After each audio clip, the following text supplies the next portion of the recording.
Digital Assam 2.0 চেনেলটোৰ এটা নতুন ভিডিঅ'লৈ আপোনালোক সকলোকে পুনৰবাৰ স্বাগতম জনাইছোঁ।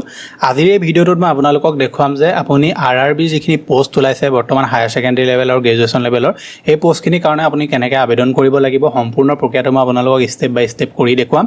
যিহেতু যোৱাকালি দুটা গুৰুত্বপূৰ্ণ নটিছো প্ৰকাশ পালে আপোনালোকৰ স্ক্ৰীণত মই দেখুৱাই দিছোঁ যে যি গ্ৰেজুৱেশ্যন লেভেলৰ যিখিনি পোষ্ট আছে এই পোষ্টখিনি এতিয়া ৰেজিষ্ট্ৰেশ্যন বা ছাবমিশ্যন এপ্লিকেশ্যনৰ লাষ্ট ডেটটো বঢ়াই দি 20 অক্টোবৰ কৰি দিয়া হ'ল। গতিকে আপুনি 20 অক্টোবৰৰ ৰাতি 11:59 মিনিটলৈকে আপোনালোকে এপ্লাই কৰিব পাৰিব আৰু আপোনাৰ যিটো ফিজ পে'মেণ্ট প্ৰচেছ আছে সেইটো আপুনি 21 পৰা 22 তাৰিখৰ ভিতৰত কৰিব লাগিব। আৰু যদি আপোনাৰ কিবা ধৰি লওক ভুল থাকিলে যদি কিবা আপোনাৰ ধৰি লওক খেলিমেলি হ'ল কাৰেকশ্যন আপোনাৰ লাষ্ট ডেট দিছে 23 পৰা 30 অক্টোবৰ, কিন্তু আপুনি যদি কাৰেকশ্যন কৰিবলৈ যায় তেনেহ'লে আপুনি 250 ৰুপিজ এটা পে' কৰিব লাগিব, তেতিয়াহে আপুনি কাৰেকশ্যন কৰিব পাৰিব। আৰু যিটো ছেকেণ্ড নটিছ আহিছে এইটো আহিছে হায়াৰ ছেকেণ্ডেৰী লেভেলৰ পোষ্ট অৰ্থাৎ আণ্ডাৰ গ্ৰেজুৱেট যিসকল আছে তেওঁলোকৰ কাৰণে যিখিনি পোষ্ট আছিলে সেইখিনিও লাষ্ট ডেট বঢ়াই দিয়া হ'ল। এইখিনি এতিয়া 27 তাৰিখ কৰি দিলে অৰ্থাৎ 27 অক্টোবৰৰ ৰাতি 11:59 মিনিটলৈকে আপোনালোকে এপ্লাই কৰিব পাৰিব। আৰু ফিজ পে'মেণ্ট বা আফটাৰ ক্লজিং ডেট সেইটো হৈছে 28 পৰা 29 তাৰিখ, অৰ্থাৎ আপোনালোকে যদি ফৰ্মখন ছাবমিশ্যন কৰা সময়ত যদি ফিজ পে'মেণ্ট নকৰে পিছত কৰিম বুলি থয় তেনেহ'লে 28 পৰা 29 তাৰিখৰ ভিতৰত আপুনি কৰিব লাগিব। আৰু মডিফিকেশ্যন ডেট দিছে আপোনাৰ 30 অক্টোবৰৰ পৰা 6 নৱেম্বৰলৈকে। গতিকে আপোনালোকৰ এই যিখিনি ডেট আছে এই ডেটখিনি যোৱাকালি বঢ়াই দিয়া হ'ল। যদি আপোনালোকে ভিডিঅ'টো 9 অক্টোবৰত চাই আছে তেনেহ'লে 8 অক্টোবৰ তাৰিখে এই নটিছটো আহিছিলে আৰু এই নটিছটোত তেওঁলোকে সম্পূৰ্ণৰূপে ক্লিয়াৰ কৰি দিলে যে ডেটখিনি বৰ্তমান বঢ়াই দিয়া হৈছে। যিখিনি আপোনাৰ এপ্লিকেশ্যনৰ ডেট আগত দি থৈছিলে সেইখিনি এতিয়া তেওঁলোকে মডিফাই কৰি দিলে। এই ভিডিঅ'টোত মই এতিয়া আপোনালোকক দেখুৱাম যে আপুনি কেনেকৈ এপ্লাই কৰিব লাগিব, কিন্তু মই হায়াৰ ছেকেণ্ডেৰী লেভেলৰ পোষ্টখিনিৰ কাৰণে আপোনালোকক এপ্লাই কৰি দেখুৱাম। আৰু আপোনালোকে ইয়াত কি পোষ্ট আছে কি পোষ্ট নাই সেইখিনি আপোনালোকক ইয়াত সম্পূৰ্ণৰূপে দি থোৱা আছে। এতিয়া আণ্ডাৰ গ্ৰেজুৱেটৰ যদি আপোনালোকে চাবলৈ যায় তেনেহ'লে পোষ্ট কিমান আছে আপোনাৰ এইখিনি আপুনি চাব পাৰে। এতিয়া এই যিটো নটিছ আছে এইটো নটিছ পুৰণা হয়, ইয়াত আপোনাৰ চাব পাৰে আণ্ডাৰ গ্ৰেজুৱেটৰ 20 অক্টোবৰে হৈ আছে বাৰু, কিন্তু যিটো অফিচিয়েল নটিছ সেইটো কালি প্ৰকাশ পালে সেইটো এতিয়ালৈকে ইয়াত আপডেট হোৱা নাই বাৰু, সেইটো আপোনালোকে চিন্তা কৰিব নালাগে। এতিয়া পোষ্ট কি আছে আপোনাক ইয়াত দেখুৱাই দিছোঁ মই। কমাৰ্চিয়েল কাম টিকেট ক্লাৰ্কৰ আপোনাৰ আছে 2022টা পোষ্ট, একাউণ্ট ক্লাৰ্ক কাম টাইপিষ্টৰ পোষ্ট আছে 361টা, জুনিয়ৰ ক্লাৰ্ক কাম টাইপিষ্টৰ পোষ্ট আছে 990টা, ট্ৰেইনছ ক্লাৰ্কৰ পোষ্ট আছে 72টা। গতিকে এজ লিমিট আৰু আপোনাৰ যিখিনি ইনিচিয়েল পে' সেইখিনি সম্পূৰ্ণৰূপে উল্লেখ কৰি থোৱা আছে, সেইখিনি আপুনি চাই ল'ব পাৰিব। মই এই নটিছটো আমাৰ টেলিগ্ৰাম চেনেলত দি থোৱা আছে, আপোনালোকে তাত গৈ মেলি চেক কৰিব পাৰিব, ঠিক আছে। তাৰপৰা তললৈ যদি আপোনালোকে স্ক্ৰল কৰে তেনেহ'লে সম্পূৰ্ণ তেওঁলোকে কিছুমান গাইডলাইন দি দিছে যিখিনি আপোনালোকে পঢ়ি চাব নিজে, কাৰণ মই এইখিনি যদি পঢ়িবলৈ যাওঁ তেনেহ'লে বহুত দীঘল হৈ যাব ভিডিঅ'টো। আৰু এই যিটো PDF আছে এইটো যথেষ্ট দীঘল হয়, গতিকে ইয়াত বহুতখিনি আপোনালোকে ইনফৰ্মেশ্যন পাব। যেনে আপোনাৰ কেণ্ডিডেট কেটেগৰী বা কিমান আপুনি ফিজ পে'মেণ্ট কৰিব লাগিব সেইটো ইয়াত উল্লেখ আছে। জেনেৰেল যিসকল কেটেগৰী হয় তেওঁলোকে 500 ৰুপিজ এটা পে' কৰিব লাগিব, কিন্তু তেওঁলোকৰ যিটো ফাৰ্ষ্ট ষ্টেজ CBT এক্সাম হ'ব সেইটোত তেওঁলোকৰ 400 ৰুপিজটো ঘূৰাই দিয়া হ'ব। মানে আপুনি যদি ফাৰ্ষ্ট ষ্টেজৰ যিটো CBT এক্সাম এইটো দিয়েগৈ তেনেহ'লে আপোনাৰ 400 ৰুপিজ ৰিফাণ্ড কৰি দিয়া হ'ব আৰু 100 ৰুপিজ এটা তেওঁলোকে ৰাখি থ'ব। বাকী PWD, female, transgender, x servicemen বা SC ST মাইনৰিটি কমিউনিটি বা বেকৱাৰ্ড ক্লাছত যিসকল থাকিব তেওঁলোকৰ পৰা 250 টকা লোৱা হ'ব আৰু এই 250 টকা ফাৰ্ষ্ট ষ্টেজ CBT পৰীক্ষা দিয়াৰ পিছতে তেওঁলোকক ঘূৰাই দিয়া হ'ব। এতিয়া আপোনালোকে বুজি পালে। ঠিক তেনেদৰে আপোনাৰ ইয়াত যিখিনি গ্ৰেজুৱেশ্যন লেভেলৰ পোষ্ট আছে তাৰো সেইটো PDF দি থোৱা আছে। গতিকে আপুনি গ্ৰেজুৱেশ্যন লেভেলৰ যিখিনি পোষ্ট আছে সেই পোষ্টখিনিও আপুনি ধুনীয়াকৈ চাবগৈ পাৰে। ইয়াত কি পোষ্ট আছে, আপোনাৰ কিমান ইনিচিয়েল পে' আছে, সকলোবিলাক ধুনীয়াকৈ উল্লেখ আছে। গতিকে আপুনি এইখিনি চাই ল'ব। মই বিশেষ দীঘল নকৰোঁ ভিডিঅ'টো, সেইকাৰণে মই PDFটো আমাৰ টেলিগ্ৰাম চেনেলত দি দিম। আপোনালোকে যোনটো আপোনাৰ হয় পোষ্ট দিব বিচাৰে সেই পোষ্টটো আপোনালোকে চাব, চাই মেলি ভালকৈ আপুনি ইয়াত এপ্লাই কৰিব, ঠিক আছে। এতিয়া আপোনালোকে এপ্লাই কেনেকৈ কৰিব লাগিব সেইটো কৈছোঁ। ইয়াত আপুনি দেখিছে প্ৰথমে আহিব লাগিব www.rrbapply.gov.in পৰ্টেলটো, যিটো লিংক মই ডেছক্ৰিপশ্যনত দি দিম। যোৱাৰ পাছত আপুনি ইয়াত দেখিছে এপ্লাই বুলি এটা অপশ্যন পাব, এইটোত আপুনি চিম্পলি ক্লিক কৰিব। ক্লিক কৰাৰ লগে লগে দুটা অপশ্যন আহিব, create N account, already have N account. যদি আপোনাৰ অলৰেডি একাউণ্ট আছে তেনেহ'লে অলৰেডি হেভ এন একাউণ্ট অপশ্যনটোত ক্লিক কৰি আপুনি চাইন ইন কৰিব লাগিব। যদি আগতে ইয়াত আপুনি একাউণ্ট ক্ৰিয়েট কৰি থোৱা নাই তেনেহ'লে ক্ৰিয়েট এন একাউণ্ট অপশ্যনটোত ক্লিক কৰিব। তাৰপৰা ইয়াত আপোনালোকে চিম্পলি অ'কে অপশ্যনটোত ক্লিক কৰিব। প্ৰথমে আপুনি ফুল নেমটো দিব, তাৰপৰা আপোনাৰ সেই নামটো আকৌ ইয়াত ৰিটাইপ কৰিব। তাৰপৰা have you change your name, যদি আপোনালোকে আপোনাৰ নামটো চেঞ্জ কৰিছিলে তেনেহ'লে য়েছ দিব, যদি নাই কৰা আপুনি ন' দিব। মানে আপোনাৰ ধৰি লওক নামটো আগতে বেলেগ আছিলে এতিয়া আপুনি বেলেগ কৰিলে তেনেকুৱা ক্ষেত্ৰত আপুনি এইটো য়েছ দিব, যদি একো আগৰ পৰা একেই আছে তেনেহ'লে ন' দিব, ঠিক আছে। ডেট অফ বাৰ্থ দিব আৰু ডেট অফ বাৰ্থটো আকৌ ফিল কৰিব। মানে ইয়াত আপোনালোকে যিখিনি বস্তু এবাৰ ফিল কৰিব সেইখিনি আকৌ ইয়াত দুবাৰ ফিল কৰিব লাগিব, ঠিক আছে। ইয়াত আপুনি জেণ্ডাৰ চিলেক্ট কৰিব, ইয়াতো আপুনি জেণ্ডাৰ দিব লাগিব, ঠিক আছে। তাৰপৰা আপোনালোকে ইয়াত আপোনাৰ মাদাৰ্ছ নেম, ফাদাৰ্ছ নেম এইখিনি দিব লাগিব। তাৰপৰা আধাৰ ভেৰিফিকেশ্যন কৰিব লাগিব, আপোনাৰ যিটো আধাৰ কাৰ্ড আছে সেইটো আপুনি দিব, দি ভেৰিফাই ইউজিং আধাৰ অপশ্যনটো ক্লিক কৰি দিব। যদি আধাৰ কাৰ্ড নাই আই ডোণ্ট হেভ আধাৰ অপশ্যনটো ক্লিক কৰিব। তাৰপৰা ইয়াত আপোনাৰ কণ্টেক্ট ডিটেইলছত ইয়াত আপুনি ইমেইল দিব লাগিব আৰু মোবাইল ফোন নম্বৰটো আপুনি দিব লাগিব। দুইটাতে OTP যাব, মানে ইমেইলতো যাব মোবাইলতো যাব। OTPটো ইয়াত ধুনীয়াকৈ আপোনালোকে দি দিব, ঠিক আছে। তাৰপৰা এটা পাছৱৰ্ড ক্ৰিয়েট কৰিব লাগিব। পাছৱৰ্ডটো ক্ৰিয়েট কৰি কেপচাটো ফিল কৰি preview and create N account অপশ্যনটো ক্লিক কৰিলে আপোনাৰ একাউণ্ট এটা ক্ৰিয়েট হৈ যাব। এনেকৈ প্ৰথমে আপুনি একাউণ্ট এটা ক্ৰিয়েট কৰি ল'ব লাগিব, তাৰপৰা আপুনি লগ ইন ID টো লাভ কৰিব। এতিয়া প্ৰথমে নহয় মই একাউণ্টটো ক্ৰিয়েট কৰি লওঁ। তাৰপৰা আপুনি preview and create N account অপশ্যনটো ক্লিক কৰি দিয়াৰ লগে লগে আপোনাৰ সম্পূৰ্ণ ইনফৰমেশ্যনখিনি ইয়াত আহি যাব। যদি আপুনি ইয়াত কিবা ভুলকৈ দিছে তেনেহ'লে এডিট অপশ্যনটোত ক্লিক কৰি সেইখিনি শুদ্ধ কৰি ল'ব, আৰু যদি ভুল কৰা নাই তেনেহ'লে ক্ৰিয়েট এন একাউণ্ট অপশ্যনটোত আপুনি চিম্পলি ক্লিক কৰি দিব। ক্লিক কৰি দিয়াৰ লগে লগে ইয়াত এনেকৈ ওলাব, আপুনি এইটো প্ৰচিড কৰিব, আৰু প্ৰচিড কৰি দিয়াৰ লগে লগে আপোনাৰ যিটো মোবাইল নম্বৰ আপুনি দিছিলে আৰু যিটো পাছৱৰ্ড ক্ৰিয়েট কৰিছিলে সেই দুটা দি আপুনি কেপচা কোডটো ফিল কৰি লগ ইন অপশ্যনটোত ক্লিক কৰি দিব। লগ ইন অপশ্যনটোত ক্লিক কৰি দিয়াৰ লগে লগে আপুনি ইয়াত লগ ইন হৈ যাব। তাৰপৰা ইয়াত দেখিছে অনলাইন এপ্লিকেশ্যন যিটো অপশ্যন এইটোত আপুনি চিম্পলি ক্লিক কৰিব। এতিয়া ইয়াত আপোনাৰ তিনিটা অপশ্যন ওলাব। প্ৰথমটো হৈছে আপোনাৰ যিখিনি টেকনিচিয়ান পোষ্ট আছে, various category of technician grade 3 post, তাৰপিছৰখিনি আহিলে আপোনাৰ NTPC আণ্ডাৰ গ্ৰেজুৱেট পোষ্ট, আৰু তাৰপিছৰখিনি আহিছে আপোনাৰ গ্ৰেজুৱেট পোষ্ট। গতিকে আপুনি কোনখিনিত এপ্লাই কৰিব সেইটো আপোনালোকে নিজে চাই ল'ব। এতিয়া যিহেতু মই আণ্ডাৰ গ্ৰেজুৱেট পোষ্টখিনিৰ কাৰণে এপ্লাই কৰিম সেইকাৰণে মই এইটো টিক মাৰিম, আৰু টিক কৰি আপুনি ইয়াত দেখিছে select the RRB for which you to apply, এইটো চিলেক্ট কৰিব। তাৰপৰা আপুনি যোনটো RRB বা আপোনালোকে দিব বিচাৰিছে সেইটো আপুনি দিব। গতিকে কোনটো RRBত আপুনি দিব বিচাৰিছে সেইটো আপোনালোকে চাব, নিজৰ হিচাপত আপুনি দিব। মই ইয়াত যোনটো চিলেক্ট কৰিম এইটো গুৱাহাটী চিলেক্ট কৰিছোঁ। তাৰপৰা নেক্সট অপশ্যনটোত মই এতিয়া ক্লিক কৰি দিম। আপুনি যিখিনি ডাটা অলৰেডি ফিল কৰিছিলে, তেনে আপোনাৰ আধাৰ কাৰ্ডৰ নম্বৰ, আপোনাৰ ফেমিলি মেম্বাৰৰ নাম, আপোনাৰ নাম, ডেট অফ বাৰ্থ, আপোনাৰ ডেট অফ বাৰ্থ, এই সকলোবিলাক বস্তু ইয়াত আহি যাব। তাৰপৰা ইয়াত আপুনি মেৰিটেল ষ্টেটাছ সেইটো দিব লাগিব, ৰিলিজিয়নটো আপুনি ইয়াত দিব লাগিব। দেন চিলেক্ট কৰাৰ পাছত এতিয়া দেখিছে যিখিনি মাইনৰিটিছ আছে, মাইনৰিটিছত যদি আপুনি চিলেক্ট কৰে তেনেহ'লে আপুনি ধৰি লওক মুছলিম যদি আপুনি চিলেক্ট কৰে, do use to avail fees exemption, আপুনি এইটো যদি ফিজ এক্সামশ্যন কৰিব বিচাৰে তেনেহ'লে য়েছ দিব। য়েছ দিলে কিন্তু আপুনি ইয়াত দেখিছে you have to claim whoever examination fees you will be required to furnish an affidavit of non judicial stamp paper mentioning your minority community at the time of DV। আপোনালোক যে এজন মাইনৰিটি কমিউনিটি হয় তেনেকুৱা আপোনাৰ ধৰি লওক certificate লাগিব, তেতিয়াহে আপুনি ইয়াত এইটো বস্তু এভেইল কৰিব পাৰিব। যদি আপোনাৰ চাৰ্টিফিকেট নাই তেনেহ'লে চিম্পলি আপোনালোকে এইটো ন' কৰি দিব পাৰে, আপোনাৰ কোনো ধৰণৰ ইয়াত প্ৰব্লেম নহয়, ঠিক আছে। বাকী ধৰি লওক আপুনি যদি ইয়াত হিন্দু চিলেক্ট কৰে তেনেহ'লে এই অপশ্যনটো ইয়াত নাহে, এইটো কেৱল মুছলিম বা মাইনৰিটিছ কাৰণেহে আহিব, ঠিক আছে। তাৰপিছত আহিলে আপোনাৰ মাদাৰ টাং কি হয় আপুনি চিলেক্ট কৰিব। তাৰপৰা choice of language in examination, এতিয়া আপুনি যিটো লেংগুৱেজে চিলেক্ট কৰক লাগিলে আপোনাৰ সেইটো এগেইনষ্টত এটা ইংলিছ আপোনাৰ লেংগুৱেজ থাকিবই। যদি এতিয়া আপুনি আছামিজ চিলেক্ট কৰে তেনেহ'লে আছামিছত আহিব পেপাৰখন, আৰু ইংলিছত আহিব, ঠিক আছে। তাৰপৰা আহিলে permanent visible mark of identification, যদি আপোনাৰ ফেচত বা আপোনাৰ এনেকুৱা কিবা আইডেণ্টিফিকেশ্যন মাৰ্ক আছে যিটো জৰিয়তে আপোনাক চিনি পাব পাৰি, বোলে আমুক ল'ৰাজনৰ বা আমুক ছোৱালীজনীৰ এইটো মাৰ্ক আছে, তেওঁ সেইগৰাকী ছোৱালী বা সেইগৰাকী ল'ৰা, তেনেকৈ যদি আপোনাৰ কিবা মাৰ্ক আছে তেনেহ'লে আপুনি ইয়াত দিব পাৰে। যদি আপোনাৰ একো আইডেণ্টিফিকেশ্যন মাৰ্ক নাই তেনেহ'লে চিম্পলি এইটো আপুনি ন' দি দিব, ঠিক আছে। এতিয়া আহিলে আপোনাৰ কমিউনিটি ডিটেইলছ দিবলৈ। ইয়াত যদি ধৰি লওক আপুনি জেনেৰেল কাষ্ট হয় তেনেহ'লে কোনো ধৰণৰ আপুনি কাষ্ট চাৰ্টিফিকেট বা বেলেগ কিবা দিয়াৰ প্ৰয়োজন নাথাকে। যদি আপুনি SC ST OBC বা বেলেগ হয় তেনেহ'লে আপুনি ইয়াত দিব লাগিব।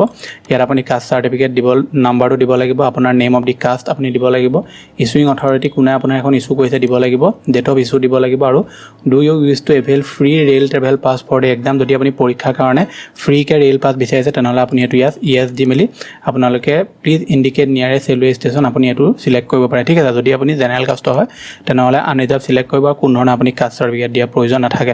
তাৰ প্ৰেজেণ্ট এড্ৰেছ আৰু পাৰ্মানেণ্ট এড্ৰেছ, এতিয়া চাওক আপুনি যদি এতিয়া আপোনাৰ ইয়াত এড্ৰেছটো দিব লাগিব, প্ৰেজেণ্ট এড্ৰেছ আৰু পাৰ্মানেণ্ট এড্ৰেছ। যদি আপোনাৰ দুইটা একে হয় তেনেহ'লে আপুনি একে দিব, যদি আপোনাৰ প্ৰেজেণ্ট আৰু পাৰ্মানেণ্ট এড্ৰেছ বেলেগ হয় তেনেহ'লে দুইটা বেলেগ বেলেগ ফিল কৰিব লাগিব। এতিয়া মোৰ যিহেতু একে হয় সেইকাৰণে মই এটা ছাইডে ফিল কৰিম, আৰু ফিল কৰি ইয়াত tick if permanent address is same as present address, এইটো টিক মাৰি দিম। যদি আপোনাৰ বেলেগ হয় তেনেহ'লে দুইটা ফিল কৰিব, যদি একে হয় কেৱল প্ৰেজেণ্ট এড্ৰেছটো ফিল কৰি আপুনি টিক অপশ্যনটো ক্লিক কৰিলে এইফালে অট'মেটিক এইখিনি বস্তু ফিল হৈ যাব, ঠিক আছে। নেক্সট অপশ্যনটো ক্লিক কৰি দিয়াৰ লগে লগে মোৰ এটা অপশ্যন আহি গৈছে যে পাৰ্চনেল আইডেণ্টিফিকেশ্যন মাৰ্কটো ইয়াত মই 3টা ৱৰ্ড দিবই লাগিব। গতিকে আপোনাক যিটো মই কৈছিলোঁ ন' বুলি দিবলৈ, আপুনি চিম্পলি এইটো ন' মাৰ্ক বুলি দি দিব, আৰু তাৰপৰা আপুনি নেক্সট অপশ্যনটোত ক্লিক কৰি দিব। নেক্সট অপশ্যনটোত ক্লিক কৰি দিয়াৰ লগে লগে ইয়াত আপোনাৰ বাকীখিনি ডিটেইলছ ফিল কৰিবলৈ আহি যাব, যেনে আপুনি এক্স ছাৰ্ভিচমেনৰ ডিটেইলছ, যদি আপুনি আগত এক্স ছাৰ্ভিচমেন আছিলে তেনেহ'লে য়েছ দিব, যদি ন' হয়তো চিম্পলি ন' কৰিব। পাৰ্চন উইথ বেঞ্চমাৰ্ক ডিজেবিলিটি, যদি আপুনি PWBD কেণ্ডিডেট তেনেহ'লে য়েছ দিব, য়েছ দিলে আপুনি এইখিনি বস্তু ফিল কৰিব লাগিব, যদি ন' হয় আপুনি ন' দি দিব। তাৰপৰা আপোনাৰ স্ক্ৰাইব ডিটেইলছ, ইয়াত do you need scribe for your writing ability is affected in accordance with previous section of RPWD, যদি আপোনাৰ স্ক্ৰাইবৰ প্ৰয়োজন আছে, আপোনাক লিখিবৰ কাৰণে বেলেগৰ প্ৰয়োজন আছে তেনেকুৱা ক্ষেত্ৰত আপুনি এইটো য়েছ দিব, আৰু য়েছ দিয়াৰ লগে লগে আপুনি ইয়াত কিছুমান ডিটেইলছ দিব লাগিব। যদি আপোনাৰ ন' হয় চিম্পলি ন' দি দিব, ঠিক আছে। তাৰপৰা ইকনমিকলি বেকৱাৰ্ড ক্লাছ, যদি আপুনি ইকনমিকলি বেকৱাৰ্ড ক্লাছৰ হয় তেনেহ'লে আপুনি এইটো য়েছ দিব, আৰু য়েছ দি দিয়াৰ লগে লগে আপুনি এইটো বস্তু ফিল কৰিব লাগিব এইকেইটা। যদি আপুনি ন' হয় চিম্পলি ন' দি দিব। তাৰপৰা আহিলে details of serving railway applicant, are you employ of the Indian railway, যদি আপুনি ইণ্ডিয়ান ৰেলৱে এমপ্লয় হয় বোলে আছিলে বা এমপ্লয় হয় তেনেহ'লে য়েছ দিব, যদি ন' হয় ন' দিব, ঠিক আছে। গতিকে ষ্টুডেণ্টৰ কাৰণে এইটো ন'য়ে হ'ব, যোনে এমপ্লয় হয় এতিয়া তেওঁহে এইটো য়েছ দিব লাগিব।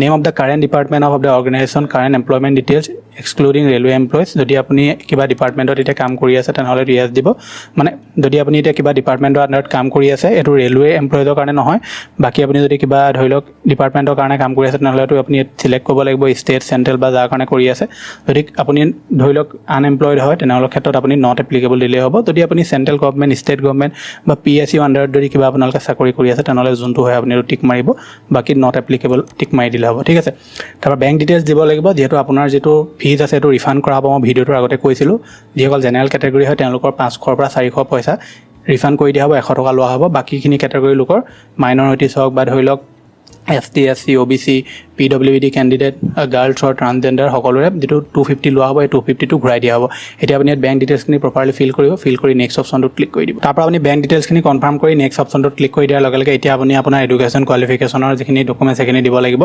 প্ৰথমে আপোনাৰ যিখিনি মেট্ৰিকুলেশ্যনৰ আপোনাৰ ডকুমেণ্টছ সেইখিনি দিব লাগিব প্ৰথমে ষ্টেটটো চিলেক্ট কৰি ল'ব তাৰপৰা আপোনাৰ ডিষ্ট্ৰিক্টটো আপুনি চিলেক্ট কৰি ল'ব তাৰপৰা বৰ্ড আপোনাৰ যোনখন হয় দিব বা ডেট অফ ৰিজাল্ট ডিক্লেৰেশ্যন আপোনাৰ মেট্ৰিকৰ ৰিজাল্ট কেতিয়া দিছিলে আপুনি চিলেক্ট কৰিব তাৰপৰা আপোনাৰ মেট্ৰিকত যিটো ৰোল নম্বৰ আছে সেইটো দিব তাৰপৰা আপোনাৰ মেট্ৰিকৰ যিখন চাৰ্টিফিকেট আছে সেইখন আপুনি ইয়াত আপলোড কৰি দিব তাৰপৰা এইখিনি ডকুমেণ্টছ আপলোড কৰি আপুনি চিম্পলি এড অপশ্যনটোত ক্লিক কৰি দিব এড অপশ্যনত ক্লিক কৰি দিয়াৰ লগে লগে ইয়াত আহিলে আপোনাৰ কোৱালিফিকেশ্যন চিলেক্ট কৰিবৰ কাৰণে তাৰপৰা আপুনি ইয়াত 12 প্লাছৰ যিখিনি আছে আপুনি সেই দিব লাগিব ইয়াত আপুনি চিলেক্ট কৰিব 12 প্লাছ তাৰপৰা আপুনি 12টো চিলেক্ট কৰিব চিলেক্ট কৰাৰ পিছত আপুনি ডিচিপ্লিন আপোনাৰ এইটো 12 চিলেক্ট কৰিব তাৰপৰা ষ্টেট চিলেক্ট কৰি ল'ব তাৰপৰা আপোনাৰ ডিষ্ট্ৰিক্ট চিলেক্ট কৰিব তাৰপৰা বৰ্ড আপোনাৰ চিলেক্ট কৰিব মানে টাইপ কৰিব লাগিব বৰ্ডটো তাৰপৰা ডেট অফ ৰিজাল্ট ডিক্লেৰেশ্যন আপোনাৰ হায়াৰ ছেকেণ্ডেৰী ৰিজাল্ট কেতিয়া দিছিলে সেইটো দিব গ্ৰেজুৱেশ্যনৰ লেভেলৰ পষ্টৰ কাৰণে এপ্লাই কৰে তেনেহ'লে এড অপশ্যনটোত ক্লিক কৰি আপুনি গ্ৰেজুৱেশ্যনটো চিলেক্ট কৰি গ্ৰেজুৱেশ্যন যিখিনি আপোনাৰ কোৱালিফিকেশ্যন আছে সেইখিনি আপুনি ইয়াত দিব লাগিব ঠিক আছে গতিকে মই যিমানটো জানো আপুনি যদি গ্ৰেজুৱেশ্যনৰ কেণ্ডিডেট হয় তেনেকুৱা ক্ষেত্ৰত আপুনি গ্ৰেজুৱেশ্যনৰ কাৰণে আৰু আপোনাৰ যিটো হায়াৰ ছেকেণ্ডেৰী লেভেলৰ পোষ্ট আছে সেইখিনিৰ কাৰণে আপুনি বেলেগকৈ এপ্লাই কৰিব লাগিব ঠিক আছে একেলগতে সোমতে এপ্লাই কৰিব নোৱাৰিবও পাৰে কিন্তু মই এইটো আপোনাক